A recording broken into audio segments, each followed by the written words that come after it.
ਲੋਕ ਸਭਾ ਦੇ ਵਿੱਚ ਅੰਮ੍ਰਿਤਸਰ ਤੋਂ ਮੈਂਬਰ ਪਾਰਲੀਮੈਂਟ ਗੁਰਜੀਤ ਸਿੰਘ ਔਜਲਾ ਲਗਾਤਾਰ ਸਰਗਰਮੀ ਦਿਖਾਉਂਦੇ ਨੇ। ਇਸ ਵਾਰ ਵੀ ਜਿਹੜਾ ਹੁਣ ਸੈਸ਼ਨ ਹਾਲ ਹੀ ਦੇ ਵਿੱਚ ਸਮਾਪਤ ਹੋਇਆ ਹੈ, ਇਸ ਦੇ ਵਿੱਚ ਵੀ ਵੱਡੀਆਂ ਮੰਗਾਂ ਖਾਸ ਤੌਰ ਤੇ ਜਿਹੜੀਆਂ ਅੰਮ੍ਰਿਤਸਰ ਨਾਲ ਜੁੜੀਆਂ ਸੀ, ਪੰਜਾਬ ਨਾਲ ਜੁੜੀਆਂ ਸੀ, ਮੈਂਬਰ ਪਾਰਲੀਮੈਂਟ ਗੁਰਜੀਤ ਸਿੰਘ ਔਜਲਾ ਨੇ ਚੁੱਕੀਆਂ। ਸਭ ਤੋਂ ਮਹੱਤਵਪੂਰਨ ਮੁੱਦਾ ਜਿਹੜਾ ਸੀ ਬੰਦੀ ਸਿੰਘਾਂ ਦੀ ਰਿਹਾਈ ਦਾ ਸੀ। ਕਈ ਸਾਰੇ ਮਸਲਿਆਂ ਤੇ ਔਜਲਾ ਸਾਹਿਬ ਨਾਲ ਗੱਲਬਾਤ ਕਰਾਂਗੇ। ਸਭ ਤੋਂ ਪਹਿਲਾਂ ਔਜਲਾ ਸਾਹਿਬ, ਲੋਕ ਸਭਾ ਦੇ ਵਿੱਚ ਇਹ ਮੁੱਦਾ ਤੁਸੀਂ ਉਠਾਇਆ, ਹਾਲਾਂਕਿ ਬਾਕੀ ਮੈਂਬਰਾਂ ਤੋਂ ਵੀ ਆਸ ਕੀਤੀ ਜਾਂਦੀ ਸੀਗੀ, ਚਲੋ ਤੁਸੀਂ ਪਹਿਲ ਕੀਤੀ। ਇਸ ਵਿਸ਼ੇ ਬਾਰੇ ਹੁਣ ਤੁਸੀਂ ਕੀ ਸੋਚਦੇ ਜੇ? ਕੀ ਕੇਂਦਰ ਸਰਕਾਰ ਇਸ ਬਾਰੇ ਕੋਈ ਕਦਮ ਉਠਾ ਰਹੀ ਹੈ ਜਾਂ ਕੀ ਵਿਚਾਰ ਤੁਸੀਂ ਸਮਝਦੇ? ਦੇਖੋ, ਜਿਹੜਾ ਬੰਦੀ ਸਿੰਘਾਂ ਦਾ ਵਿਸ਼ਾ ਆ ਉਹ ਇੱਕ ਕਾਨੂੰਨ ਵਿਵਸਥਾ ਦਾ ਵਿਸ਼ਾ ਆ ਕਿ ਸੰਵਿਧਾਨ ਸਾਡਾ ਕੀ ਕਹਿੰਦਾ ਹੈ।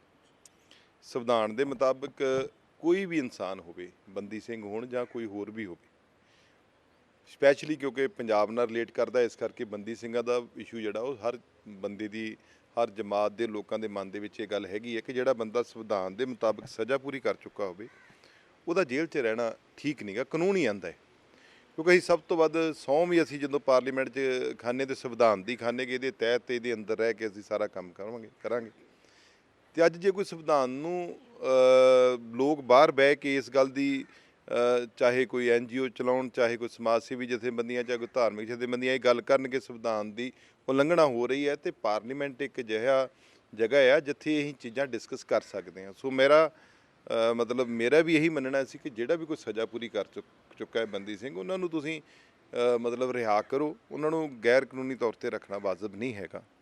ਸਾਹਿਬ, ਪੰਜਾਬ ਸਰਕਾਰ ਦਾ ਕੀ ਨਜ਼ਰੀਆ ਤੁਸੀਂ ਇਸ ਮਾਮਲੇ 'ਤੇ ਸਮਝਦੇ ਜੇ? ਪਿਛਲੇ ਦਿਨੀ ਚੰਡੀਗੜ੍ਹ ਵੀ ਜੋ ਕੁਝ ਵਾਪਰਿਆ, ਇਹ ਸਾਰੇ ਨੂੰ ਤੁਸੀਂ, ਬਾਕੀ ਸਿਆਸੀ ਪਾਰਟੀਆਂ ਭਾਵੇਂ ਉਹ ਅਕਾਲੀ ਦਲ ਹੋਵੇ, ਆਮ ਆਦਮੀ ਪਾਰਟੀ, ਕੀ ਨਜ਼ਰੀਆ ਤੁਸੀਂ ਸਮਝਦੇ? ਦੇਖੋ, ਜਿਹੜਾ ਪੰਜਾਬ ਦੇ ਵਿੱਚ ਜੋ ਹਾਲਾਤ ਨੇ ਇਸ ਵੇਲੇ, ਜਿਹੜੀ ਸਰਕਾਰ ਆ ਉਹ ਤਜਰਬੇ ਦੀ ਕਮੀ ਇੱਕ ਬਹੁਤ ਵੱਡੀ ਖੜਕਦੀ ਆ ਹਰ ਬੰਦੇ ਨੂੰ। ਔਰ ਉਹੀ ਕਾਰਨ ਹੈ ਕਿ ਦਿੱਲੀ ਦੇ ਵਿੱਚ ਕੇਜਰੀਵਾਲ ਸਾਹਿਬ ਇਹਦੇ 'ਤੇ ਚੁੱਪਧਾਰੀ ਬੈਠੇ ਨੇ, ਪੰਜਾਬ 'ਚ ਆਮ ਆਦਮੀ ਪਾਰਟੀ ਚੁੱਪਧਾਰੀ ਬੈਠੀ ਹੈ ਇਸ ਮਸਲੇ ਦੇ ਉੱਤੇ। ਉਹਨਾਂ ਦੇ ਮਨ 'ਚ ਕੀ ਹੈ ਇਹ ਸਾਨੂੰ ਆਪਾਂ ਕੁਝ ਕਹਿ ਨਹੀਂ ਸਕਦੇ, ਪਰ ਜੋ ਚੰਡੀਗੜ੍ਹ 'ਚ ਵਾਪਰਿਆ ਉਹ ਅਣਸੁਖਾਵੀ ਘਟਨਾ ਆ, ਔਰ ਉਹ ਸਭਨਾਂ ਦੇ ਦਿਲ ਬਲੁੰਦਰ ਦੀ ਹੈ, ਕਿਉਂਕਿ ਖਾਸ ਕਰ ਸਿੱਖ ਸਮਾਜ, ਜਿਹੜਾ ਸਾਡਾ ਸਿੱਖ ਭਾਈਚਾਰਾ ਆ, ਜਾਂ ਸਾਡੀ ਜਿੱਥੋਂ ਅਸੀਂ ਸਿੱਖਿਆ ਲੈਂਦੇ ਹਾਂ ਗੁਰੂ ਗ੍ਰੰਥ ਸਾਹਿਬ 'ਚ, ਉੱਥੇ ਹਿੰਸਕ ਵਾਰਦਾਤਾਂ ਨੂੰ ਕਿਤੇ ਵੀ ਜਗ੍ਹਾ ਨਹੀਂ ਹੈਗੀ। ਅਸੀਂ ਕਿਸਾਨੀ ਸੰਘਰਸ਼ ਜਿੱਤਿਆ, ਸ਼ਾਂਤਮਈ ਤਰੀਕੇ ਨਾਲ ਜਿੱਤਿਆ ਗਿਆ। ਜਦੋਂ ਅਸੀਂ ਉੱਥੇ ਵੀ ਹਿੰਸਾ ਦਾ ਰੂਪ ਧਾਰਨ ਕੀਤਾ, ਉਦੋਂ ਸੰਘਰਸ਼ ਸਮੇਂ ਦੇ ਮੱਠਾ ਪਿਆ। ਸੋ ਜਿਹੜਾ ਉੱਥੇ ਘਟਨਾ ਵਾਪਰੀ ਹੈ, ਕਾਨੂੰਨ ਕਿਸੇ ਨੂੰ ਵੀ ਹੱਥ 'ਚ ਲੈਣ ਦੀ ਇਜਾਜ਼ਤ ਨਹੀਂ ਦਿੰਦਾ। ਸੰਵਿਧਾਨ ਨੇ ਸਾਨੂੰ ਅਧਿਕਾਰ ਦਿੱਤਾ, ਅਸੀਂ ਆਪਣੀ ਕੋਈ ਵੀ ਗੱਲ ਰੱਖ ਸਕਦੇ ਹਾਂ ਬੇਬਾਕ ਤਰੀਕੇ ਨਾਲ, ਕੋਈ ਸਾਨੂੰ ਇਹਦੇ 'ਤੇ ਕੰਤੂ ਪ੍ਰੰਤੂ ਨਹੀਂ ਕਰ ਸਕਦਾ। ਪਰ ਅਸੀਂ ਮਾਰੂ ਤਰੀਕੇ ਦੇ ਨਾਲ ਜਾਂ ਹਿੰਸਕ ਤੌਰ 'ਤੇ ਇਹ ਕੰਮ ਨਹੀਂ ਕਰ ਸਕਦੇ। ਇਹ ਮਾੜੀ ਗੱਲ ਹੋਈ ਆ। ਜਿੰਨਾ ਵੀ ਇਹ ਕੀਤੀਆਂ ਨੇ, ਮੈਂ ਉਹਨਾਂ ਨੂੰ ਇਹ ਬੇਨਤੀ ਕਰੂੰਗਾ ਕਿ ਜੋ ਵੀ ਤੁਸੀਂ ਮੰਗਿਆ ਕੁਛ ਹੈ, ਉਹ ਤਰੀਕੇ ਦੇ ਨਾਲ ਕਰੋ ਕਿ ਹਿੰਸਾ ਦਾ ਰੂਪ ਧਾਰਨ ਨਾ ਕਰੇ। ਸ਼ਾਂਤਮਈ ਤਰੀਕਾ ਇੱਕ ਤਰੀਕਾਕਾਰ ਹੁੰਦਾ ਆ ਜਿਹੜਾ ਸਾਨੂੰ ਸੰਵਿਧਾਨ ਅਧਿਕਾਰ ਦਿੰਦਾ। ਦੇਖੋ, ਸੰਵਿਧਾਨ ਦੀ ਲੜਾਈ ਅਸੀਂ ਲੜਦੇ ਹਾਂ, ਅਸੀਂ ਪਾਰਲੀਮੈਂਟ 'ਚ ਗੱਲ ਕੀਤੀ ਹੈ ਨਾ, ਹੋਰ ਵੀ ਕਰ ਰਹੇ ਨੇ, ਸਾਰੇ ਕਰਾਂਗੇ। ਔਰ ਇੱਕ ਮੂਵਮੈਂਟ ਬਣੇਗੀ, ਜਿੱਦਾਂ ਪਹਿਲਾਂ ਬਣੀ ਹੁਣ ਵੀ ਬਣ ਜਾਏਗੀ। ਸਾਹਿਬ, ਕੀ ਲੱਗਦਾ ਤੁਹਾਨੂੰ, ਕੇਂਦਰ ਸਰਕਾਰ ਇਸ ਪਾਸੇ ਆਉਣ ਵਾਲੀ ਗੱਲ ਚੱਲਦੀ? ਗ੍ਰਹਿ ਮੰਤਰਾਲੇ ਨੇ ਅਜੇ ਕੋਈ ਇਸ ਬਾਰੇ ਕੋਈ ਪਹਿਲ ਕੀਤੀ ਹੈ ਕਿ ਨਹੀਂ ਅਜੇ ਲੱਗੂਗਾ? ਇਹ ਹੁਣ ਕੇਂਦਰ ਸਰਕਾਰ ਨੇ ਸੋਚਣਾ ਆ, ਉਹਨਾਂ ਨੇ ਪਹਿਲ ਕਰਨੀ ਹੈ ਨਹੀਂ ਕਰਨੀ, ਉਹਦੇ ਬਾਰੇ ਸਾਨੂੰ ਉਹਨਾਂ ਨੇ ਦੱਸਣਾ। ਪਰ ਉਹਨਾਂ ਨੂੰ ਇੱਕ ਗੱਲ ਦੱਸ ਦਿੱਤੀ ਗਈ ਹੈ ਵੀ ਇਹ ਚੀਜ਼ਾਂ ਜਿਹੜੀਆਂ ਨੇ ਇਹ ਇਹਦੇ ਕਰਕੇ ਸਾਡੇ ਮਾਹੌਲ ਵੀ ਖਰਾਬ ਹੋ ਰਿਹਾ ਪੰਜਾਬ ਦੇ ਵਿੱਚ। ਔਰ ਇਹਦੇ ਨਾਲ ਇਹਦੇ ਕਰਕੇ ਗੁੱਸਾ ਇਸ ਕਰਕੇ ਜ਼ਿਆਦਾ ਹਰ ਬੰਦੇ ਨੂੰ ਆ ਰਿਹਾ ਕਿ ਇੱਕ ਬੰਨੇ ਤੁਸੀਂ ਸੌਦਾ ਸਾਧ ਨੂੰ ਛੱਡ ਕੇ, ਰਾਮ ਰਹੀਮ ਨੂੰ, ਉਹਨਾਂ ਨੂੰ ਛੱਡ ਕੇ ਪਰੋਲ ਦੇ ਕੇ ਬਾਰ-ਬਾਰ ਹੁਣ ਕਹੀ ਜਾਂਦੇ ਕਿ ਸਾਡਾ ਨਹੀਂ ਰੋਲ ਹੈਗਾ, ਪਾਰਲੀਮੈਂਟ ਦਾ ਰੋਲ ਹੈ। ਅਤੇ ਹੋਰ ਕਿੰਨੇ ਕੁ ਜਿਹੜੇ ਰੇਪਿਸਟ ਨੇ ਜਿਨ੍ਹਾਂ ਨੂੰ ਬਾਰ-ਬਾਰ ਪਰੋਲ ਮਿਲਦੀ ਹੈ, ਇਹਨੂੰ ਹੀ ਕੋਈ ਮਿਲ ਰਹੀ ਹੈ, ਤੁਹਾਡਾ ਰੋਲ ਕਿਉਂ ਨਹੀਂ ਗਾ? ਤੁਸੀਂ ਉਹਦੇ ਵੱਡੇ ਪ੍ਰੋਗਰਾਮ ਕਰਾ ਰਹੇ ਜੇ ਯੂਪੀ 'ਚ ਬਿਠਾ ਕੇ, ਔਰ ਤੁਹਾਡੇ ਸਾਰੇ ਜਿਹੜੇ ਪਾਰਟੀ ਦੇ ਵੱਡੇ ਲੀਡਰ ਸਾਹਿਬਾਨ ਨੇ ਉਹਨਾਂ ਨੂੰ ਨਤਮਸਤਕ ਹੋਣ ਡੇ ਨੇ। ਇਹ ਬੜੀ ਸ਼ਰਮ ਦੀ ਗੱਲ ਹੈ। ਮੈਂ ਕਹੂੰਗਾ ਕਿ ਇਤਿਹਾਸ ਜਦੋਂ ਲਿਖਿਆ ਜਾਏਗਾ, ਇਹ ਕਾਲੇ ਅੱਖਰਾਂ 'ਚ ਇਤਿਹਾਸ ਲਿਖਿਆ ਜਾਏਗਾ ਇਸ ਗੌਰਮੈਂਟ ਦਾ, ਕਿ ਕੁਝ ਵੋਟਾਂ ਕਰਕੇ ਤੁਸੀਂ ਇੱਕ ਰੇਪਿਸਟ ਬੰਦਾ ਜਿਹੜਾ, ਜਿਹਨੂੰ ਇੱਕ ਕਾਨੂੰਨ ਨੇ ਸਜ਼ਾ ਦਿੱਤੀ ਹੈ ਬੜੀ ਲੰਬੀ ਬਹਿਸ ਤੋਂ ਬਾਅਦ, ਜਿਹਦੇ 'ਤੇ ਕਈ ਸੰਗੀਨ ਇਲਜ਼ਾਮ ਨੇ, ਕਿਸੇ ਨੂੰ ਨਪੁੰਸਕ ਬਣਾਉਣ ਦਾ, ਕਿਸੇ ਨੂੰ ਮਾਰਨ ਦਾ, ਔਰ ਉਸ ਬੰਦੇ ਨੂੰ ਤੁਸੀਂ ਵੋਟਾਂ ਕਰਕੇ ਜਿਹੜਾ ਰਿਹਾ ਕਰ ਰਹੇ ਜੇ। ਇਹ ਜਦੋਂ ਇਤਿਹਾਸ ਲਿਖਣਗੇ ਤੁਹਾਡਾ ਨਾਂ ਕਾਲੇ ਅੱਖਰਾਂ 'ਚ ਲਿਖਿਆ ਜਾਊਗਾ। ਇਸ ਤੋਂ ਅਸੀਂ ਅੰਦਾਜ਼ਾ ਲਾ ਸਕਦੇ ਹਾਂ ਕਿ ਜਿਹੜੀ ਸੈਂਟਰ ਗੌਰਮੈਂਟ ਹੈ ਜਾਂ ਭਾਰਤੀ ਜਨਤਾ ਪਾਰਟੀ ਹੈ, ਉਹ ਕਿੰਨੀ ਕਮਜ਼ੋਰ ਹੋਏਗੀ, ਕਿ ਕਿੰਨਾ ਲੋਕਾਂ ਦਾ ਸਹਾਰਾ ਲੈ ਰਹੇ ਵੋਟਾਂ ਲਈ। ਸੋ ਉਹ ਜਿਹੜੀ ਘਟਨਾ ਆ ਉਹ ਵੀ ਬਹੁਤ ਚਿੰਤਾ ਦਾ ਵਿਸ਼ਾ ਆ, ਔਰ ਉਹਦੇ 'ਤੇ ਸਾਨੂੰ ਸਾਰਿਆਂ ਨੂੰ ਸੋਚਣਾ ਚਾਹੀਦਾ। ਠੀਕ ਹੈ, ਇਲੈਕਸ਼ਨ ਹੈ, ਰਾਜਨੀਤੀ ਹੈ, ਬਹੁਤ ਤਰੀਕੇ ਨੇ ਵੋਟਾਂ ਲੈਣ ਦੇ। ਨਾਲੇ ਇੱਕ ਬੰਨੇ ਤੁਸੀਂ ਕਹਿੰਦੇ ਜੇ ਅਸੀਂ ਹਿੰਦੁਸਤਾਨ ਦਾ ਕਾਇਆ ਕਲਪ ਕਰ ਦਿੱਤਾ ਹੈ ਤੇ ਫਿਰ ਇਹ ਬਲਾਤਕਾਰੀਆਂ ਨੂੰ ਛੱਡ ਕੇ ਤੁਸੀਂ ਵੋਟਾਂ ਲੈਣੀਆਂ ਨੇ।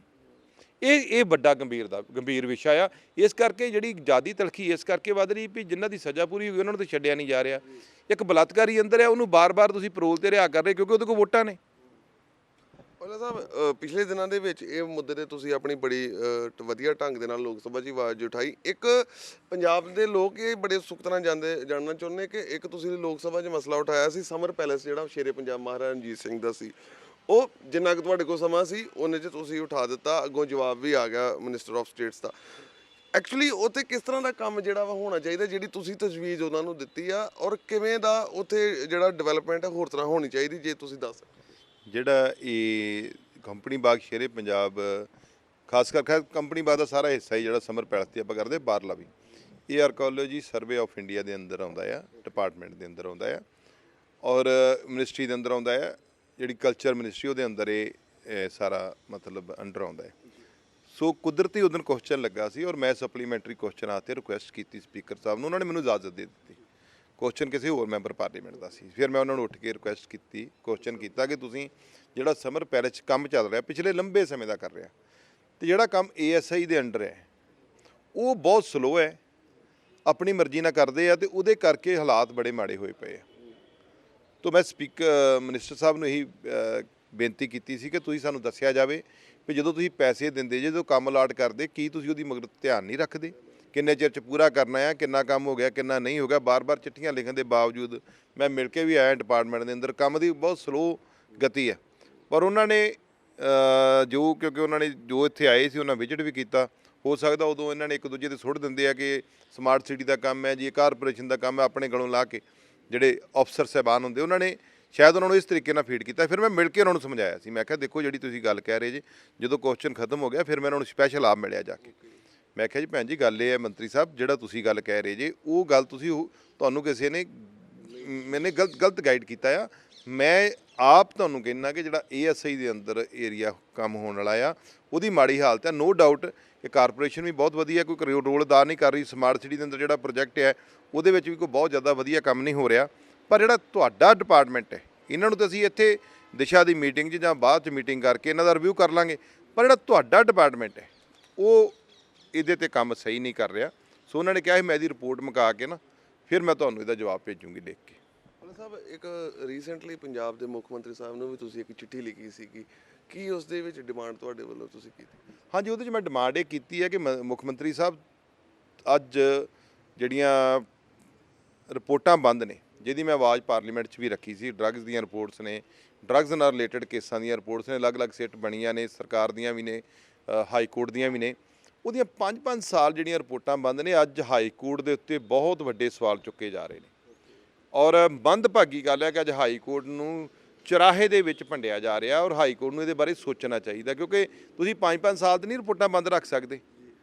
ਔਰ ਤੁਸੀਂ ਤੇ ਵੇਖੀਆਂ ਹੁੰਦੀਆਂ ਨੇ, ਔਰ ਜੱਜਾਂ ਦੇ ਨਾਂ ਲੈ ਕੇ ਜਿਹੜੀਆਂ NGOs ਨੇ, ਜੱਜਾਂ ਦੇ ਬਾਈ ਨੇਮ ਉਹਨਾਂ ਨੂੰ ਕਹਿ ਰਹੇ ਨੇ ਕਿ ਤੁਸੀਂ ਇੱਥੇ ਪੈਸੇ ਖਾਧੇ ਆ, ਇੱਥੇ ਤੁਸੀਂ ਆਹ ਕੀਤਾ ਆ।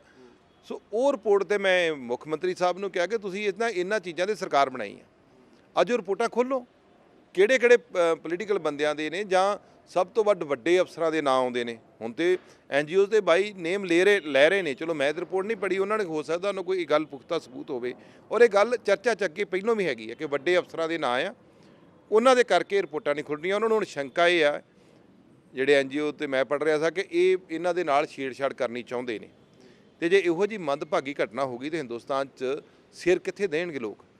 ਜਿਹੜੇ ਖਾਸ ਕਰ ਪੋਲੀਟੀਕਲ ਬੰਦੇ ਨੇ ਇਹ ਕਿੱਥੇ ਜਾਣਗੇ, ਜਿਹੜੇ ਜ਼ਿੰਮੇਵਾਰ ਨੇ? ਤੇ ਹਾਈ ਕੋਰਟ ਨੇ ਪਹਿਲਾਂ ਕਿਹਾ ਕਿ ਜਿਹਨੂੰ ਤੁਸੀਂ ਸਜ਼ਾ ਕਰਨੀ ਚਾਹੇ ਕਰ ਸਕਦੇ ਜੀ, ਸਾਨੂੰ ਇਹਦੇ 'ਚ ਕੋਈ ਚਿੰਤਾ ਨਹੀਂ ਹੈਗੀ। ਔਜਲਾ ਸਾਹਿਬ, ਇੱਕ ਦੋ ਸਿਆਸੀ ਸਵਾਲ ਵੀ ਤੁਹਾਡੇ ਕੋਲ ਅਸੀਂ ਪੁੱਛਣਾ ਚਾਹਾਂਗੇ। ਲੋਕ ਸਭਾ ਚੋਣਾਂ ਅਗਲੇ ਸਾਲ ਨੇ ਡਿਊ, ਇਸ ਤੋਂ ਪਹਿਲਾਂ ਹੁਣ ਭਾਰਤੀ ਜਨਤਾ ਪਾਰਟੀ ਜਿਹੜੀ ਆ ਉਹ ਸੂਬੇ ਦੇ ਵਿੱਚ ਜਿਹੜੀ ਸਰਗਰਮੀ ਜਿਵੇਂ ਦਿਖਾ ਰਹੀ ਆ, ਪਹਿਲਾਂ ਕਾਂਗਰਸ ਦੇ ਕੋਈ ਲੀਡਰ ਲਏ, ਹੁਣ ਅਕਾਲੀ ਦਲ ਦੇ ਲੀਡਰ ਵੀ ਉਹਨਾਂ ਨੇ ਸ਼ਾਮਲ ਕਰਨੇ ਸ਼ੁਰੂ ਕੀਤੇ, ਬੋਨੀ ਜਨਾਲਾ ਦੀ ਸ਼ਾਮਲ ਕੀਤਾ। ਤੁਸੀਂ ਇਸ ਮੂਵ ਨੂੰ ਕਿਤੇ ਦੇਖਦੇ ਹੋ? ਕੀ ਭਾਰਤੀ ਜਨਤਾ ਪਾਰਟੀ ਇਹਨਾਂ ਦੇ ਜ਼ਰੀਏ ਪੰਜਾਬ ਦੇ ਵਿੱਚ ਪੈਰ ਲਾਉਣ 'ਤੇ ਕਾਮਯਾਬ ਹੋ ਜਾਏਗੀ? ਦੇਖੋ, ਭਾਰਤੀ ਜਨਤਾ ਪਾਰਟੀ ਦੀ ਵਿਚਾਰਧਾਰਾ ਨਾਲ ਤੇ ਕੋਈ ਬੰਦਾ ਜੁੜਿਆ ਨਹੀਂ। ਇਹ ਤੇ ਜਿਹੜੇ ਲੀਡਰ ਕਿਸੇ ਪਾਰਟੀ 'ਚ ਆਪਣੀ ਨਾਰਾਜ਼ਗੀ ਹੈ ਜਾਂ ਕੋਈ ਲਾਲਚ ਹੈ ਜਾਂ ਕਿਸੇ ਨਾ ਕਿਸੇ ਨੂੰ ਦਬਾਇਆ ਜਾਂਦਾ, ਉਹ ਜਾ ਰਹੇ ਨੇ। ਜੇ ਵਿਚਾਰਧਾਰਾ ਨਾਲ ਜੁੜੇ ਲੀਡਰ ਜਾਂਦੇ ਤਾਂ ਅੱਜ ਭਾਰਤੀ ਜਨਤਾ ਪਾਰਟੀ ਦਾ ਪਿੰਡਾਂ ਦੇ ਵਿੱਚ ਆਧਾਰ ਹੁੰਦਾ। ਅੱਜ ਤੇ ਉਹ ਲੋਕ ਜਿਹੜੇ ਕਿਸੇ ਪਾਰਟੀ ਨਾਲ ਨਾਰਾਜ਼ ਹੋ ਗਏ ਨੇ ਜਾਂ ਪਾਰਟੀਆਂ ਦੇ ਵਿੱਚੋਂ ਕੋਈ ਮੁਸ਼ਕਲ ਉਹਨਾਂ ਨੂੰ ਸਾਹਮਣੇ ਆਉਂਦੀ ਹੈ ਜਾਂ ਕੁਝ ਲੋਕ ਸਮੇਂ ਦੇ ਹਿਸਾਬ ਨਾਲ ਵੀ ਚੱਲਦੇ ਨੇ ਕਿ ਚਲੋ ਜਿੱਧਰ ਨੂੰ ਸਮਾਂ ਲੱਗਦਾ ਉੱਧਰ ਨੂੰ ਤੁਰ ਪਓ, ਤੇ ਉਹ ਕਈ ਵਾਰੀ ਇਹੋ ਜਿਹੇ ਲੋਕ ਜਿਹੜੇ ਨੇ ਉਹ ਜ਼ਰੂਰ ਜੁਆਇਨ ਕਰਦੇ ਨੇ ਇੱਧਰ ਉੱਧਰ ਪਾਰਟੀਆਂ 'ਚ। ਤੇ ਉਹੀ ਗੱਲ ਹੈ ਕਿ ਬੋਨੀ ਜਨਾਲਾ ਵੀ ਕਿਉਂਕਿ ਉਹਨਾਂ ਉੱਥੇ ਨਵਾਂ ਕੈਂਡੀਡੇਟ ਦੇ ਦਿੱਤਾ ਅਕਾਲੀ ਦਲ ਨੇ, ਤੇ ਕੁਦਰਤੀ ਗੱਲ ਉਹਨਾਂ ਨੇ ਕੋਈ ਆਪਣੀ ਜਗ੍ਹਾ ਲੱਭਣੀ ਸੀ। ਸੋ ਉਹਨਾਂ ਨੇ ਆਪਣੇ ਫਿਊਚਰ ਨੂੰ ਵੇਖਦੇ ਹੋਏ ਕਿ ਚਲੋ ਕਿਸੇ ਪਾਰਟੀ 'ਚ ਜਾਣਾ, ਉਹ ਭਾਰਤੀ ਜਨਤਾ ਪਾਰਟੀ ਚਲੇ ਗਏ। ਪਰ ਜੇ ਤੁਸੀਂ ਇਹ ਕਹੋ ਕਿ ਆਈਡੀਓਲੋਜੀ ਨਾਲ ਜੁੜ ਕੇ ਗਏ ਨੇ ਜਾਂ ਉਹਨਾਂ ਦੀ ਵਿਚਾਰਧਾਰਾ ਨਾਲ ਜੁੜ ਕੇ ਗਏ ਨੇ, ਉਹ ਗੱਲ ਨਹੀਂ ਹੈਗੀ। ਕਾਂਗਰਸ ਨੂੰ ਕਿਵੇਂ ਦੇਖਦੇ, ਜਿਵੇਂ ਆਫਟਰ ਰਾਹੁਲ ਗਾਂਧੀ ਜੀ ਦੀ ਭਾਰਤ ਜੋੜੋ ਯਾਤਰਾ ਤੋਂ ਬਾਅਦ ਕੋਈ ਬੈਨੀਫਿਟ ਹੁੰਦਾ ਦਿਖਾਈ ਦਿੰਦਾ ਤੁਹਾਨੂੰ? ਦੇਖੋ ਕੋਈ ਵੀ ਬੰਦਾ ਮਿਹਨਤ ਕਰੇ ਤਾਂ ਉਹਦਾ ਫਰਕ ਤੇ ਪੈਂਦਾ ਹੈ। ਰਾਹੁਲ ਗਾਂਧੀ ਜੀ ਨੇ ਕੰਨਿਆ ਕੁਮਾਰੀ ਤੋਂ ਲੈ ਕੇ ਕਸ਼ਮੀਰ ਤੱਕ ਜਿਹੜੀ ਯਾਤਰਾ ਕੀਤੀ ਉਹਦਾ ਫਰਕ ਪਿਆ ਹੈ, ਔਰ ਇਹਦੇ 'ਚ ਕੋਈ ਦੋ ਰਾਏ ਨਹੀਂ। ਤੁਸੀਂ ਸਾਊਥ 'ਚ ਚੈੱਕ ਕਰ ਲਓ, ਤੁਸੀਂ ਸੈਂਟਰ 'ਚ ਚੈੱਕ ਕਰ ਲਓ, ਤੁਸੀਂ ਨਾਰਥ ਇੰਡੀਆ ਚੈੱਕ ਕਰ ਲਓ, ਕਿਸੇ ਵੀ ਸਟੇਟ 'ਚ ਜਾ ਕੇ ਗੱਲ ਕਰੋ। ਕਈ ਇਵਨ ਕਿ ਸਾਡੇ ਨਾਲ ਮੈਂਬਰ ਪਾਰਲੀਮੈਂਟ ਦੂਜੀਆਂ ਪਾਰਟੀਆਂ ਦੇ ਵੀ ਪੁੱਛੀਦਾ ਹੈ, ਉਹਨਾਂ ਸਾਰਿਆਂ ਕਹਿ ਕੇ ਬਹੁਤ ਵੱਡਾ ਫਰਕ ਪਿਆ ਹੈ। ਉਹਨਾਂ ਦੀ ਸ਼ਖਸੀਅਤ 'ਚ ਬਹੁਤ ਵੱਡਾ ਫਰਕ ਪਿਆ, ਨਿਖਾਰ ਆਉਂਦਾ ਆ। ਕਿਉਂਕਿ ਜਦੋਂ ਬੰਦਾ ਸੰਘਰਸ਼ ਕਰਦਾ ਹੈ, ਲੋਕ ਕੁਦਰਤੀ ਗੱਲ ਹੈ ਉਹਨੂੰ ਪਸੰਦ ਵੀ ਕਰਦੇ ਆ ਔਰ ਲੋਕ ਉਹਦੇ ਨਾਲ ਖਲੋਂਦੇ ਵੀ ਨੇ। ਭੋਲਾ ਸਾਹਿਬ, ਮੇਰਾ ਆਖਰੀ ਸਵਾਲ, ਲਾਅ ਐਂਡ ਆਰਡਰ ਨੂੰ ਕਿਵੇਂ ਦੇਖਦੇ? ਅੱਜ ਹੀ ਅੰਮ੍ਰਿਤਸਰ ਦੇ ਵਿੱਚ ਤੁਹਾਡੇ ਸ਼ਹਿਰ ਦੇ ਵਿੱਚ ਹੀ ਅੱਜ ਬੜੀ ਵੱਡੀ ਇੱਕ ਬੈਂਕ ਦੇ ਵਿੱਚ ਡਕੈਤੀ ਹੋਈ ਆ, 23 ਲੱਖ ਰੁਪਈਆ ਲੁੱਟ ਕੇ ਲੈ ਗਏ। ਕੀ ਇਸ ਦੇ ਬਾਰੇ ਕਹਿਣਾ ਚਾਹੁੰਦੇ? ਬਹੁਤ ਮੰਦਭਾਗੀ ਘਟਨਾ ਹੈ। ਲਾਅ ਐਂਡ ਆਰਡਰ ਦੀ ਬੜੀ ਮਾੜੀ ਸਥਿਤੀ ਹੈ, ਕਿਉਂਕਿ ਸਰਕਾਰ ਇੱਕ ਬੰਦਾ ਚਲਾਵੇ ਤਾਂ ਜ਼ਿੰਮੇਵਾਰੀ ਉਹਦੇ ਤੇ ਸਵਿਕਸ ਹੁੰਦੀ ਹੈ। ਹੁਣ ਸਰਕਾਰ ਇੱਕ ਬੰਨੇ ਤੇ ਮੁੱਖ ਮੰਤਰੀ ਸਾਹਿਬ ਕਿਉਂਕਿ ਚੁਣੇ ਹੋਏ ਨੇ, ਸਾਡੇ ਪੰਜਾਬ ਦੇ ਮੁੱਖ ਮੰਤਰੀ ਨੇ, ਕਿਤੇ ਉਹਨਾਂ ਦੀ ਜ਼ਿੰਮੇਵਾਰੀ ਬਣਦੀ ਹੈ। ਪਰ ਉਹਨਾਂ ਦੇ ਉੱਤੇ ਜਿਹੜੇ ਸੁਪਰ ਮੁੱਖ ਮੰਤਰੀ ਚੱਡਾ ਸਾਹਿਬ ਲੱਗੇ ਨੇ, ਉਹ ਫੈਸਲੇ ਲੈ ਰਹੇ ਨੇ। ਕੇਜਰੀਵਾਲ ਸਾਹਿਬ ਤੋਂ ਪੁੱਛ ਕੇ ਇੱਕ ਅਗਰਵਾਲ ਸਾਹਿਬ ਆ ਕੇ ਬਹਿਣ ਲੱਗੇ ਨੇ। ਸੋ ਜਦੋਂ 5-6 ਧੜੇ ਬਣ ਜਾਣ ਨਾ, ਫਿਰ ਹਾਲਾਤ ਇਹੋ ਜਿਹੇ ਹੁੰਦੇ ਆ, ਕਿਉਂਕਿ ਫਿਰ ਅਫਸਰਾਂ ਨੂੰ ਵੀ ਕੋਈ ਡਰ ਡੁੱਕਾ ਨਹੀਂ ਰਹਿ ਜਾਂਦਾ। ਥੱਲੇ ਕੋਈ ਮਤਲਬ ਉਹਨੂੰ ਜਵਾਬਦੇਹੀ ਉਹਨਾਂ ਦੀ ਬਿਖਰ ਜਾਂਦੀ ਹੈ ਕਿ ਮੈਂ ਕਿਹਨੂੰ ਜਵਾਬ ਦਿਆਂ, ਮੈਂ ਮੁੱਖ ਮੰਤਰੀ ਨੂੰ ਜਵਾਬ ਦੇਣਾ, ਕਿਹੜਾ ਸੁਪਰ ਮੁੱਖ ਮੰਤਰੀ ਉਹਨੂੰ ਦੇਣਾ, ਕਿਹੜਾ ਉਹਦਾ ਮਤਲਬ ਬੌਸ ਹੈ ਉਹਨਾਂ ਦਾ ਜਿਹੜਾ ਸੁਪਰੀਮੋ ਹੈ ਕਿ ਉਹਨੂੰ ਜਵਾਬ ਦੇਣਾ ਹੈ ਕਿ ਅਗਰਵਾਲ ਨੂੰ ਦੇਣਾ। ਉਹ ਫਿਰ ਆਪੋ ਆਪਣੇ ਰਾਹ ਨਾਲ ਆਪਣੇ ਆਪਣੇ ਤਰੀਕੇ ਨਾਲ ਉਹਨਾਂ ਨੂੰ ਸੌਖ ਹੋ ਜਾਂਦੀ ਹੈ। ਸੋ ਅੱਜ ਹਾਲਾਤ ਬੜੇ ਮਾੜੇ ਨੇ। ਇਹ ਹੀ ਨਹੀਂ, ਅੱਜ ਕੱਲ੍ਹ ਰਾਤ ਦੀ ਗੱਲ ਹੈ, ਇੱਕ ਸਾਡਾ ਗਨਮੈਨ ਪਿੰਡ ਨੂੰ ਗਿਆ ਆ ਇੱਥੋਂ, ਤੇ ਇੱਥੋਂ 22-23 ਕਿਲੋਮੀਟਰ 'ਤੇ ਉਹਦਾ ਪਿੰਡ ਸੀ। 12 ਵਜੇ ਇੱਥੋਂ ਚੱਲਿਆ ਤੇ ਰਾਹ 'ਚ ਉਹਨੂੰ ਮਤਲਬ ਸੱਟਾਂ ਲਾ ਕੇ ਉਹਦੇ ਪਰਸ ਪੁਰਸ ਖੋਲਿਆ, ਵਿਚਾਰਾ ਬੇਹੋਸ਼ੀ ਦੀ ਹਾਲਤ 'ਚ ਪਿਆ। ਕੱਲ੍ਹ ਪੁਲਿਸ ਮੁਲਾਜ਼ਮ ਵਰਦੀ 'ਚ ASI ਮਤਲਬ ਲਟੇਰਿਆਂ ਨੂੰ ਉਹਦਾ ਮਾੜਾ ਹਾਲ ਕਰਤਾ। ਸੋ ਲਾਅ ਐਂਡ ਆਰਡਰ ਜਿੱਥੇ ਜਿੱਥੇ ਛੋਟੀਆਂ ਵਾਰਦਾਤਾਂ ਬਹੁਤ ਜ਼ਿਆਦੀਆਂ ਨੇ ਪਿੰਡਾਂ ਦੇ ਵਿੱਚ ਵਧੀਆਂ, ਡਰੱਗਸ ਬਹੁਤ ਜ਼ਿਆਦਾ ਸਮੱਸਿਆ ਭਾਰੀ ਵਧੀ ਹੈ। ਨੋ ਡਾਊਟ ਉਹ ਪ੍ਰੈਸ ਕਾਨਫਰੰਸ ਕਰਕੇ ਦੱਸੀ ਜਾਂਦੇ ਜੀ ਅਸੀਂ ਇੰਨਾ ਡਰੱਗ ਫੜ ਲਿਆ, ਇਸ਼ਤਿਹਾਰ ਦੇ ਕੇ ਕ੍ਰਾਈਮ ਘੱਟ ਕਰ ਲਿਆ। ਪਰ ਜਦੋਂ ਤੁਸੀਂ ਲੋਕਾਂ 'ਚ ਨਿਕਲੋਗੇ ਤਦ ਤੁਹਾਨੂੰ ਪਤਾ ਲੱਗੂਗਾ। ਜਦੋਂ ਤੁਸੀਂ ਸਿਕਿਉਰਿਟੀ ਗਾਰਡ ਦੇ ਨਾਲ ਘਰੇ ਜੇ ਤੇ ਉਹ ਜਿਹੜੀਆਂ ਗੱਲਾਂ ਤੁਹਾਨੂੰ ਕੋਈ ਤੁਹਾਡੇ ਚੇਤੇ ਆ ਕੇ ਦੱਸਦੇ ਜੇ, ਚੇਤਾ ਬੰਦਾ ਹਮੇਸ਼ਾ ਚਾਪਲੂਸੀ ਕਰਦਾ, ਉਹ ਤੁਹਾਨੂੰ ਚਾਪਲੂਸੀ ਤਰੀਕੇ ਨਾਲ ਕਹਿੰਦੇ ਪੰਜਾਬ ਬੜਾ ਵਧੀਆ। ਦੂਜੀ ਗੱਲ, ਆਲੋਚਨਾ ਸੁਣਨ ਦੀ ਤੁਹਾਡੇ 'ਚ ਹਿੰਮਤ ਹੋਣੀ ਚਾਹੀਦੀ ਹੈ। ਤੁਸੀਂ ਮੀਡੀਆ ਨੂੰ ਕੈਪਚਰ ਕਰਕੇ ਰੱਖਿਆ, ਮੀਡੀਆ ਰਾਹੀਂ ਤੁਸੀਂ ਆਪਣੀ ਆਲੋਚਨਾ ਸੁਣ ਨਹੀਂ ਸਕਦੇ, ਤੁਸੀਂ ਕਿਸੇ ਵਿਰੋਧੀ ਦਾ ਬਿਆਨ ਨਹੀਂ ਸੁਣ ਸਕਦੇ, ਤੇ ਫਿਰ ਇਹੋ ਜਿਹੀਆਂ ਵਾਰਦਾਤਾਂ ਤੇ ਵਧਣੀਆਂ ਨੇ। ਤੁਸੀਂ ਬਿਲਕੁਲ ਮੋਦੀ ਸਾਹਿਬ ਵਾਲੀ ਰਾਜ ਜਿੱਦਾਂ ਉਹ ਕਰ ਰਹੇ ਨੇ ਸੈਂਟਰ 'ਚ, ਮੋਦੀ ਮੀਡੀਆ ਇੱਥੇ KG ਮੀਡੀਆ ਹੈ। ਸਾਰੇ ਚੈਨਲਾਂ ਦੇ ਉੱਤੇ ਪੂਰੀ ਨਿਗਾਹ ਰੱਖੀ ਜਾ ਰਹੀ ਹੈ, ਕੋਈ ਖਬਰ ਨਹੀਂ ਚੱਲਦੀ, ਕਿਸੇ ਵਿਰੋਧੀ ਦਾ ਕੋਈ ਬਿਆਨ ਨਹੀਂ ਚੱਲਦਾ। ਤੇ ਜਦੋਂ ਵਿਰੋਧ ਹੋਣਾ ਹਟਾ ਦੋਗੇ, ਮਤਲਬ ਮੀਡੀਆ 'ਚ ਹਟਾਓਗੇ, ਉੱਦਾਂ ਥੱਲੇ ਵਿਰੋਧ ਵੱਧਦਾ ਜਾਣਾ ਹੈ। ਇਹ ਮਤ ਸੋਚਣ ਕਿ ਥੱਲੇ ਘਟੂਗਾ। ਇਹਨਾਂ ਨੂੰ ਆਲੋਚਨਾ ਸੁਣਨੀ ਚਾਹੀਦੀ ਹੈ ਔਰ ਸੁਹਿਰਦ ਆਲੋਚਨਾ ਹੋਣੀ ਚਾਹੀਦੀ। ਅਸੀਂ ਨਹੀਂ ਕਹਿੰਦੇ ਕਿ ਤੁਹਾਨੂੰ ਕੋਈ ਬਰਬੜੀ ਕੋਈ ਮਾੜੀ ਚੰਗੀ ਗੱਲ ਕਹੇ, ਪਰ ਜਿਹੜੀ ਲੋਕ ਮੁੱਦੇ ਨੇ ਉਹਦੀ ਚੁੱਕਣ ਦੀ ਇਜਾਜ਼ਤ ਤੇ ਹੋਣੀ ਚਾਹੀਦੀ। ਜੇ ਤੁਹਾਡੀ ਕੋਈ ਸਰਕਾਰ ਲਾਅ ਐਂਡ ਆਰਡਰ ਦੀ ਸਥਿਤੀ ਮਾੜੀ ਹੈ, ਤੁਸੀਂ ਰੋਜ਼ ਆਪਣਾ ਇਸ਼ਤਿਹਾਰ 50 ਲੱਖ ਦਾ ਦੇ ਕੇ ਰੋਜ਼ ਅਖਬਾਰਾਂ ਪੜ੍ਹੀ ਜਾਓਗੇ ਜੀ ਬੜੇ ਵਧੀਆ ਹੋ ਗਿਆ, ਤੇ ਜਿੰਨਾ ਪੈਸੇ ਲੈਣੇ ਉਹਨਾਂ ਫਿਰ ਖਬਰਾਂ ਵੀ ਤੁਹਾਡੇ ਹੱਕ 'ਚ ਲਾਉਣੀਆਂ ਨੇ, ਉਹਨਾਂ ਮਾੜੀ ਖਬਰ ਲੱਗਣ ਨਹੀਂ ਦੇਣੀ ਤਾਂ ਕਿ ਲੋਕਾਂ ਨੂੰ ਪਤਾ ਨਾ ਲੱਗੇ। ਪਰ ਜਿਹੜੀ ਚੀਜ਼ ਥੱਲੇ ਦਬਾਉਂਦੇ ਜਾਓਗੇ ਉਹ ਇੱਕ ਨਾ ਇੱਕ ਦਿਨ ਸਮੈਲ ਕਰੂਗੀ, ਜਿਹੜੀ ਬਹੁਤ ਗੰਦੀ ਸਮੈਲ ਹੋਊਗੀ। ਉਹਦੇ ਨਾਲ ਮੈਂ ਇਹ ਕਹਿ ਸਕਦਾ ਕਿ ਬੜਾ ਹੀ ਵੱਡੇ ਵਿਰੋਧ ਦਾ ਇਹਨਾਂ ਨੂੰ ਸਾਹਮਣਾ ਕਰਨਾ ਪੈ ਸਕਦਾ ਆਉਣ ਵਾਲੇ ਸਮੇਂ 'ਚ। ਮੇਰਾ ਆਖਰੀ ਸਵਾਲ ਹੈ, ਪਿਛਲੇ ਦਿਨੀ ਹੈਰੀਟੇਜ ਸਟਰੀਟ ਦੇ ਵਿੱਚ ਸੁਖਬੀਰ ਬਾਦਲ ਹੋਣੀ ਆਏ ਸੀ, ਉਹਨਾਂ ਨੇ ਸਫਾਈ ਕੀਤੀ ਤੇ ਹੈਰੀਟੇਜ ਸਟਰੀਟ ਦੀ ਸਫਾਈ ਨਾ ਹੋਣ ਦੇ ਤੇ ਸਰਕਾਰ ਤੇ ਤੰਜ ਕੱਸਿਆ ਸੀ। ਤੁਸੀਂ ਕੀ ਕਹਿਣਾ ਚਾਹੁੰਦੇ ਹੋ? ਦੇਖੋ ਇਹ ਕੋਈ ਦੋ ਰਾਏ ਨਹੀਂ ਕਿ ਹੈਰੀਟੇਜ ਦੀ ਸਟਰੀਟ ਦੀ ਸਫਾਈ ਦਾ ਮਾੜਾ ਹਾਲ ਹੈ, ਕਿਉਂਕਿ ਜਿਹੜਾ ਉੱਥੇ ਇੱਕ ਮਾਫੀਆ ਸਾਡੇ ਚੱਲਦਾ ਹੈ, ਰੇਹੜੀਆਂ ਦਾ ਮਾਫੀਆ, ਫੁੱਟਪਾਥਾਂ 'ਤੇ ਲਵਾਉਂਦੇ ਨੇ ਉਹ ਕੁਝ ਬੰਦੇ ਨੇ ਜਿਹੜੇ ਪੈਸੇ ਉਹਨਾਂ ਤੋਂ ਗਰਾਉਂਦੇ ਨੇ, ਕੁਝ ਕਾਰਪੋਰੇਸ਼ਨ ਲੈ ਜਾਂਦੀ ਹੈ, ਕੁਝ ਪੁਲਿਸ ਲੈ ਜਾਂਦੀ ਹੈ, ਇਹਨਾਂ ਦੇ ਮੁਲਾਜ਼ਮਾਂ ਨੂੰ ਦੇ ਦਿੰਦੇ ਨੇ। ਸੋ ਉਹ ਚੁੱਕੇ ਨਹੀਂ ਜਾਂਦੇ, ਔਰ ਉਹ ਇੱਕ ਬੰਦੇ ਦੀਆਂ ਤੁਸੀਂ ਮੰਨੋ 50 ਰੇਹੜੀਆਂ ਨੇ, 20 ਖੋਖੇ ਨੇ, ਇੱਦਾਂ ਮਤਲਬ ਉਹ ਡੇਲੀ ਬੇਸ 'ਤੇ ਦਿੰਦੇ ਅੱਗੇ ਕਿਰਾਏ, ਔਰ ਉਹ ਤੁਸੀਂ ਉਹ 'ਚ ਮੈਕਸੀਮਮ ਜਿਹੜੇ ਸਾਡੇ ਪ੍ਰਵਾਸੀ ਭਰਾ ਨੇ ਉਹ ਆ ਕੇ ਇੱਥੇ ਲਾਉਂਦੇ ਨੇ। ਸੋ ਜਦੋਂ ਇੱਕ ਛੋਟਾ ਬੱਚਾ ਲਾਉਂਦਾ ਉਹ ਗੰਦ ਵੀ ਜ਼ਿਆਦਾ ਪੈਂਦਾ ਹੈ। ਸੋ ਹੈਰੀਟੇਜ ਸਟਰੀਟ ਮੈਂ ਨੋ ਡਾਊਟ ਕਿ ਵੇਖੋ ਸੁਖਬੀਰ ਬਾਦਲ ਹੋਣਾ ਬਣਾਈ ਸੀ, ਬਹੁਤ ਵਧੀਆ ਚੀਜ਼ ਬਣੀ ਹੈ ਔਰ ਸਾਡੇ ਸ਼ਹਿਰ ਦਾ ਇੱਕ ਚਿਹਰਾ ਮੋਹਰਾ ਹੈ। ਔਰ ਸਫਾਈ ਰੱਖਣਾ ਸਰਕਾਰ ਦਾ ਫਰਜ਼ ਹੈ, ਉਹ ਸਰਕਾਰਾਂ ਨੂੰ ਰੱਖਣੀ ਚਾਹੀਦੀ ਸੀ। ਸੋ ਉਹਨਾਂ ਨੇ ਵੀ ਆ ਕੇ ਇੱਕ ਸਿੰਬੋਲਿਕ ਸਫਾਈ ਕਰਕੇ ਦੱਸਿਆ ਕਿ ਸਫਾਈ ਨਹੀਂ ਹੈਗੀ। ਚੰਗੀ ਗੱਲ ਹੈ, ਦੇਖੋ ਜਿਹੜਾ ਵੀ ਇਸ ਸ਼ਹਿਰ ਨੂੰ ਪਿਆਰ ਕਰਦਾ, ਮੈਂ ਤਾਂ ਕਹੂੰਗਾ ਸਿੰਬੋਲਿਕ ਭਾਵੇਂ ਤੁਸੀਂ ਜਾ ਕੇ ਕਰੋ ਤਾਂ ਕਿ ਘੱਟੋ ਘੱਟ ਹੋਸ਼ ਤੇ ਆਵੇਂ। ਹੁਣ G20 ਹੋਣਾ ਆ, ਜਿਹੜੀ ਸਫਾਈ ਲਈ ਅਸੀਂ ਕਲਪਦੇ ਰਹੇ ਪਿਛਲੇ ਆਪਣੀ ਸਰਕਾਰ ਦੇ ਵਿੱਚ ਵੀ ਅਫਸਰਾਂ ਨੂੰ, ਹੁਣ ਵੀ ਉਹੀ ਗੱਲਾਂ ਕਰ ਰਹੇ ਹਾਂ। ਕੋਈ ਅਫਸਰਾਂ ਦੇ ਕੰਨਾਂ 'ਚ ਜੂੰ ਨਹੀਂ ਸਰਕਦੀ।